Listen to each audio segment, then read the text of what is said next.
Our more advanced option for chest press, so when we're ready to move on from our machines, is by using a flat bench and grabbing our dumbbells. So our bench is flat, laying back down.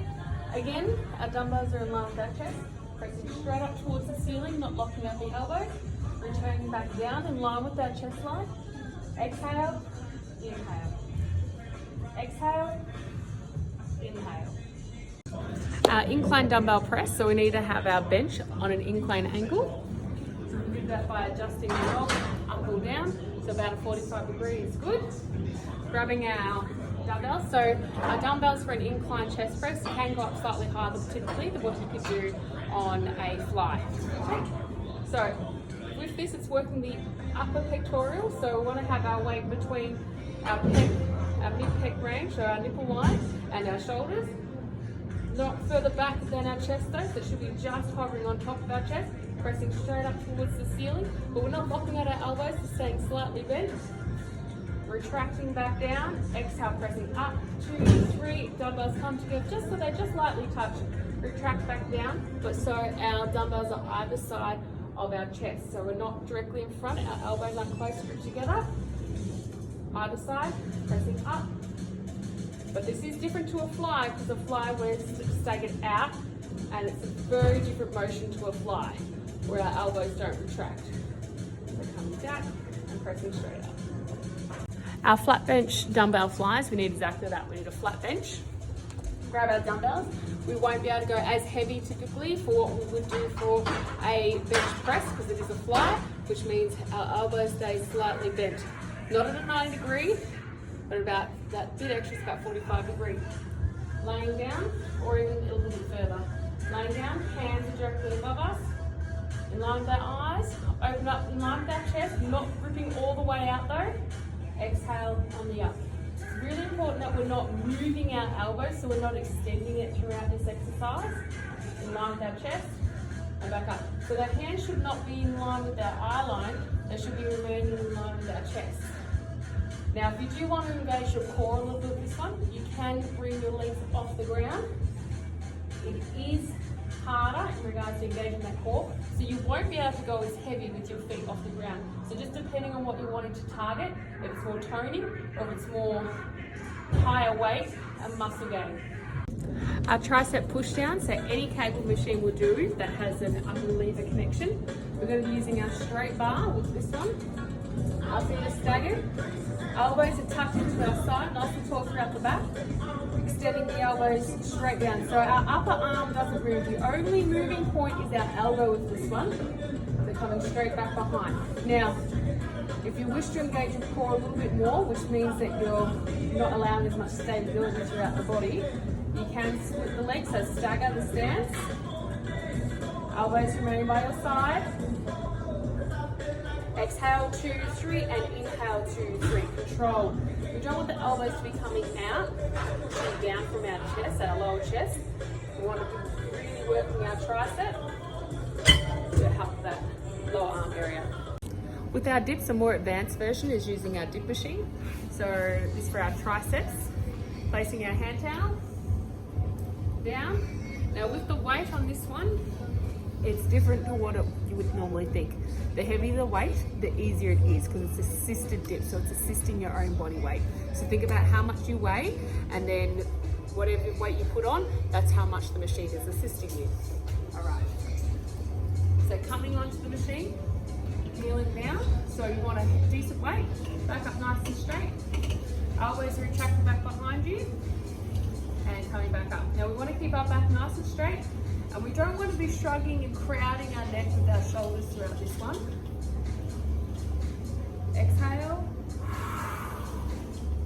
Inhale, 1, 2, 3. Exhale on the half, 2, 3. And when you're ready to hop off, feet on the platform and just lightly, gently come off. All right, our rope overhead extensions, this is working our triceps again. Selecting our weight, I've attached the rope to the lever at the top. We want to be turning away from our weight stack. Elbows are staying nice and close in towards our ears. Our stance is split, nice and strong throughout our back, so we're not looking forward. Nice straight line, extension over the top. So if you have a high pony, now's the time to move it down. On top of your head. Elbows standing beside our head, extending back behind our head with our hands, all the way through, 2, 3, and back, 2, 3. So we don't want to be coming forward and through. Elbows are staying beside our head, and extension, and retract back. Slightly more advanced from our vertical traction, we'll go for our lat pull down, which is the cable machine. If we need to, we can adjust around underneath our knees, depending on how tall you are, so how much room will take your knees to keep your knees nice and snug. Ensure that we've already selected our weight. Grabbing hold of the handle. Now we don't want to have a close grip. We want to have the slightly wider, so on the curvature down. Sitting down, back up nice and straight. Bring them all the way down in line with our chest, so we don't want to be stopping it at our eyes. We want to bring it down to our chest. Retracting back, not locking out the elbows, so keeping them slightly bent. Exhale, inhale, back remaining nice and straight and tall. And we're coming to a count of 3 for each. So 1, 2, 3, controlled, and back, 2, 3, controlled. We have our seated row now. Adjusting our seat height using the yellow lever underneath. Now, the longer your arms are, so the taller you are, yellow again, extend it out further or bring it in closer, depending on how long your arms are for your reach. We want to have this plate sitting right in between our chest, not between our pectoris, so right underneath where that rib cage is. Make sure you've adjusted your weight. Back up nice and tall, so if you need to move forward in your seat, do so. Looking straight up, squeeze the scapulas together. So I want you to imagine that you have a hand between the scapula behind you, so that's between your shoulders. So you squeeze those shoulders together behind you. Nice and tall. Exhale. Exhale. 2, 3, and back. 2, 3. Don't lock out the elbows. Keep them slightly light. Nice and easy. More advanced versions were needed to obtain our core stability throughout this one. From our seated row is on the cable machine. So I've used the clamp and I've changed it to our V close grip. Sitting up back, our back is nice and tall. Squeezing those scaps in behind you, releasing back. Exhale, inhale. When we're retracting our elbows, we're not locking it out, we're not letting our shoulders come forward. Back staying nice and tall and upright. Exhale, inhale. So I'm using my core stability to keep it nice and strong. All right, using our super pullover machine. All right, over here. Adjust the seat height. Depending on how tall you are, the shorter you are, the higher the seat needs to come. The taller you are, the lower the seat needs to be. If you need to adjust the can, so the can needs to retract back for the greater range of motion movement. So if you're not that flexible, you want to be able to move it closer forward. If you are able to, you're capable, you can retract it back. Selecting a weight. Keeping in mind, we're going to progressively move up to this one. The bottom of our tricep, very close to the cover. Our hands in front of us. Now, with this exercise, we don't want to be heaving through our hands. We want to be making our backs towards our lats, working through. So, remaining back on the pad first, pulling all the way over to our belly button. Exhale, and retracting back. Try not to let the shoulders crowd the neck, so try not to shrug it up. Control your breathing. Exhale on the heart, 2, 3, 4, and inhale. 2, 3, 4. Don't come too far back, you're going to be starting to do some damage and start doing some tearing and ripping. Okay, we're going to be doing our pullovers now. So our pullovers is for our back muscles. Alright. Now, in the latest gym where we are, we're going to be using a bench for that, so it's a flat bench. Grabbing our dumbbells. So this is a more advanced move, so just keep in mind, don't be doing this one unless you're ready to be performing it. We're setting ourselves up like as if we're about to do a hip thruster, so we want the back of our shoulders and just the back of our neck on the bench. Hips are up, raised towards the sky. Hands directly on top, so it should be facing our dumbbell or our weight plate. We're extending it over the path, and we want our hands in line with the crown of our head. Alright? So where our hands will be coming, in line with our head. Hips are nice and tall, and exhale, 2, 3. Inhale, 2, 3, controlled, and exhale, 2, 3. We don't want to be coming past the crown of our head, because that's when you're going to be starting to doing some damage throughout our muscles. When you're ready to come down, lower it down throughout the hips first, then come down with your weight. More advanced version from our bicep curls is actually on our preacher curl bench. Adjusting the seat at the appropriate height, so grabbing hold for your height will be just roughly the same as what you were over there previously on the machines. Grabbing hold of your bar, now you might be on an easy bar, which is an angled bar. We don't want to have a grip that's too close or too wide, so we want to have it so it's roughly in line with our shoulders, directly underneath. It's always easiest to start with it up. Retract down. Now our elbows are in line in front of us. As it starts to get harder, so it's as you're drawing towards the end of your set, you're going to feel that your elbows are drifting out on the bench underneath you. So you readjust and bring those elbows, bring them back in. Try not to let the shoulders creep forward, so we don't want to be coming over top, keeping it nice and tall throughout the back. Using your biceps and exhale on the heart. 3 count up, 3 count down. We now have our standing bicep curl, so it's working our bicep. We're going to be grabbing our dumbbells. Our feet in line with our hips, in line with our shoulders, all the way up tall. Palms are facing forward, shoulders back. Bring it straight up towards our shoulders and coming back down. Our line of our body is nice and straight and strong. Knees are slightly bent. Our elbows on the retraction are not extended fully. Keep them slightly bent. As you count to 3. So 1, 2, 3, up, 2, 3. All right, our hammer curls is working our bicep. All right, so we're grabbing our dumbbells. Our feet are relatively close together. Nice stance. Hips are tucked underneath, so tailbone isn't pushed. Hips are tucked underneath.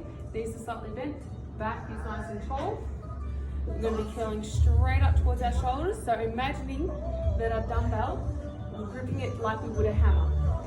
If you wish to be engaging your pelvic floor, engage that now. So pretending you're stopping urination, squeezing it through all those internal muscles, really focusing on the biceps doing the work. So looking straight forward.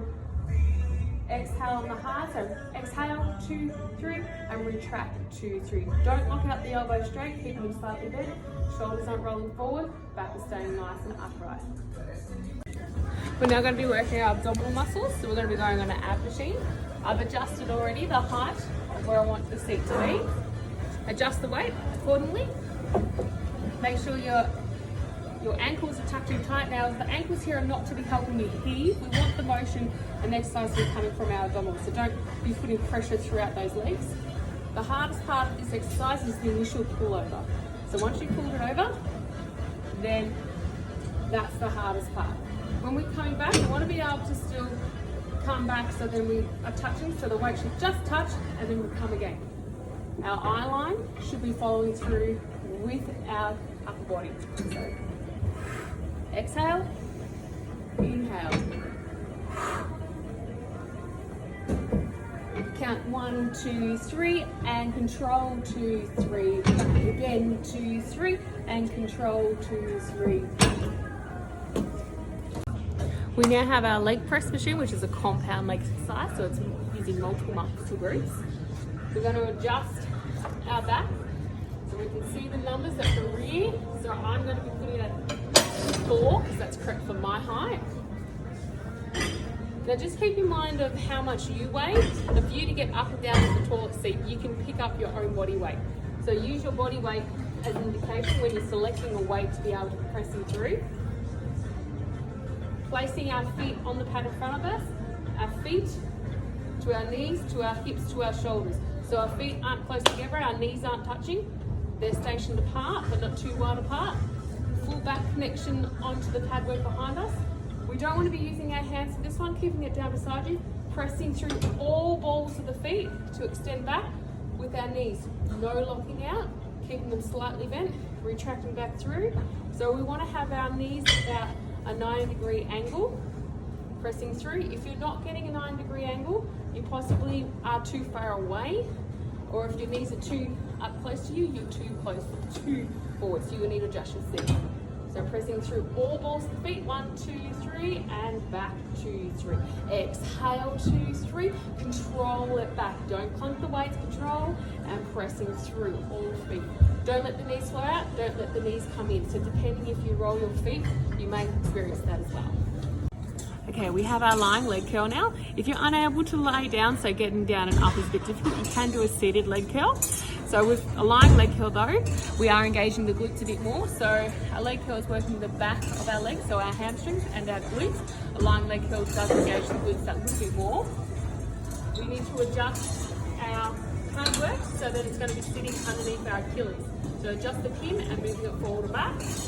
We've already adjusted our weight. We're going to be letting our Achilles grab hold of that pad work. Our hips are at that turning point of pads. We're squeezing it all the way in, and we want to squeeze it all the way into the glutes. That last little bit is the hardest bit. So extending out, but not so our knees lock. We want to keep them slightly bent. Bring it all the way in. So don't just stop here. Keep going that little bit further. You're going to feel it so much more. So, and exhale, 2, 3, control, and retract back, 2, 3. Again, exhale, 2, 3, count of 3, and retract, 2, 3. We want to make sure that that pad is coming as close to our glutes as we can. Next we have our lunges, and this is also working our legs all the way through to our glutes. So our lunges side views, we have a nice wide stance. Our back remains straight. Our back knee is coming straight down to the ground and coming back up. So straight down, nearly touching. If you need to touch, touch. So straight down and retracting back up. Our back stays straight. I don't want to see this. This is not a lunge coming forward. Stay upright. Should be able to see that toe past your knee at all times. And back up. Coming down, check your toe out and back up. Then you need to repeat it on the other side. So really big stance back, nice and tall, and up. Now as you're becoming more advanced with this, you might want to add some dumbbells, equal weight either side, coming down and up. That's after a number of sessions and a number of months. We have our calf raises now, so our calves are our lower section of our legs. We adjust our weight to what we feel is reasonable, keeping in mind what your own body weight is, because you can do your own body weight. This is on top of. If you need to adjust the height for your pad work, do so, up or down. Coming down is for shorter, higher is for taller. We're coming underneath. Our toes to our mid zone, not to our arches, is on platform. Standing up tall, so this is where we're tall. Coming down, we let our heels come down and coming back up. Very important that our spine stays straight throughout this. So letting the heels come down and back up. Our feet are not close together. And a slight pause at the top will really help. Try not to roll on the outside of your little toes. When you're coming and finished, bending the knees and coming back off. We have our shoulder press machine, so it's working the entire shoulder. We're going to be using our yellow tag to adjust our seat height accordingly, depending on how tall you are. The shorter, the higher, the taller, the lower the seat comes. Adjusting our weight, then we want to have our shoulder starting point, so our thumbs should be in line with our shoulders. If they're too high, bring the seat, adjust it. If your hands are too low, it's not at the correct height. Pressing straight up towards the sky, try not to lock up the elbows, bring it on back, resting the head. Exhale up, 2, 3, and back down, 2, 3. Pressing from the shoulders, 2, 3, and back down, 2, 3. Nice and controlled. Next we have our side raises. So again, this is for our shoulders. With our weight, we won't be able to go terribly high with this one. Nice and tall throughout the back. Coming up to our side. So shoulder height with our elbows to our weights. Now, the longer the arms, the longer the lever, meaning the harder the weight is. We don't want to lock the elbow out. So if you have any elbow injuries, it's probably best off to keep those elbows retracted in. And as you start to go up in weight, see how you go with them at 90-degree angle. And then as you can, bring them out further and further until nearly straight arm. Alright, use of a treadmill is relatively easy, but if you are uncertain of use of a treadmill, each machine will have a safety latch. So with that safety latch, if you attach the clip to yourself, your t-shirt, when this retracts off, it will stop. So when you get too close to the end of the belt, it will stop. So to start the treadmill again, you will need to reattach your safety latch and you'll be able to start again. Now, to turn the treadmill on, we push green for go, and that will start our treadmill. 3, 2, 1. And if you want to increase the speed, we need to push our plus signal, so for faster. So just keeping in mind how fast you walk to get inside the club today, okay? An average speed for somebody walking, depending on their age, but normally nobody walks at a slower speed than 4 kilometers an hour, and it just increases from there depending on how fast you walk. Now, if you wish to incline the treadmill, we can incline the treadmill, meaning inclining the belt or the bed, so it's simulating that the same as it would be on a hill. If we ever wish to stop, we push stop and it will stop. Belt stop. Okay, simple and easy. All right, there are various different steppers available. This one over here is a climber stepper, so if you wish to use that one, you can. Today I'm going to be using this stepper right here. Okay. So if these ones here, a lot of the equipment at the latest gym or in the mixed gym is self-generated, which means it will power up as soon as you start using it. So it doesn't need to be connected to power, so you're creating and generating your own energy and the earth will love you. All right, so once you've generated enough power, the screen will turn on. We're going to push quick start for go. And with our quick start, we can adjust our effort level, so our resistance. So that means the higher the resistance, the faster we need to step. Now with our goal, just think about how quick you would be stepping if you're going up a flight of stairs. You don't want to be doing it too easy, because remember, this is your cardio component. So this is where we're going to be burning fat and burning our calories.